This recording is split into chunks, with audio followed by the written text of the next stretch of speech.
amati mbégteeg bànneex di ànd ak yéen ñu tawlu ci 5M TV Sénégal jërë ngeen jëf. dal leen nag jàmm mbokk internet yu 5M TV Sénégal ci chaîne bi nga xam ne saa bu nekk rek yéen ngi fi toppee lépp loo xam ne moo di xibaar ay image yoo xam ne jamono ji nag mi ngi circulé ci li nga xam ne moo di internet bi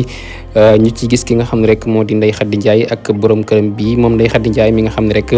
moo moomoon salon de massage bi di Sweet Beauté salon de massage bi nga xam ne rek kii di Adji Raby Sarr fa la nekkoon moom Adji Sarr mi nga xam ne rek moo ji ñooñ viol ki nga xam ne rek moo di Ousmane Sonko ak menace de mort jamono ji nag ay image yoo xam ne rek ñu ngi koy gis ki nga xam ne rek moo di Ndeye Khady Ndiaye ak borom këram bi ñu ànd génn réew mi maam daal ñu ànd ci ab voyage tax rek image yooyu ñu koy partagé nag di laaj ki nga xam ne rek moo di Ndeye Khady Ndiaye ndax yoon daf ko daanul maam daal ndax yoon daf ko bàyyi noonee ndax jàpp na nag ku yoon daan nag waroo génn réew mi fekk say mbir leerul mu nekk nag loo xam ne yenn ci Sénégal yi ñu ngi ci daal di commentaire di wax ne ki nga xam ne rek moo di Adji Sarr kon dal moo tax mu génn réew mi bu fekkee itam ki nga xam ne rek moo di Ndeye Khady Ndiaye daa génn réew mi kon war nañoo laaj ki nga xam ne rek moo di Adji Sarr lan moo tax mu génn réew mi di Sénégal waaye itam ñenn jàpp ne ki nga xam ne rek moo di Ndeye Khady Ndiaye la tax mu génn rek moo di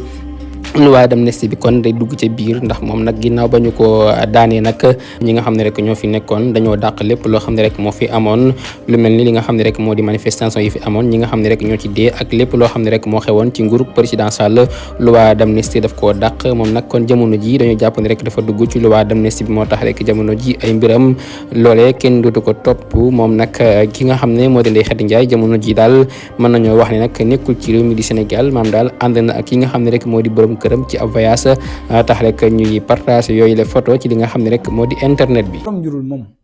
ñëpp xam nañ ko garab la goo xam ne ñun am nañ ci cabine Mbour am nañ ci cabine Touba am nañ ci cabine Dakar borom njurul 15 maladies lay faj fukki jàngoro ak juróom dana faj l'impuissance sexuelle éjaculation précoce ndoxam siti hémorroïde ballonnement bët yi lëndëm biir buy metti tànk yuy xar estomac insomnie sinusite fatigue générale diabète tension prostate infection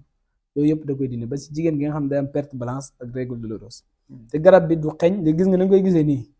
du xeeñ du yàqu du def dara boo ko tegoon 4 mois du yàqu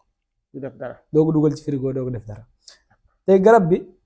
li ci gën a doy waar mooy nit mosu ko jënd te gis ci résultat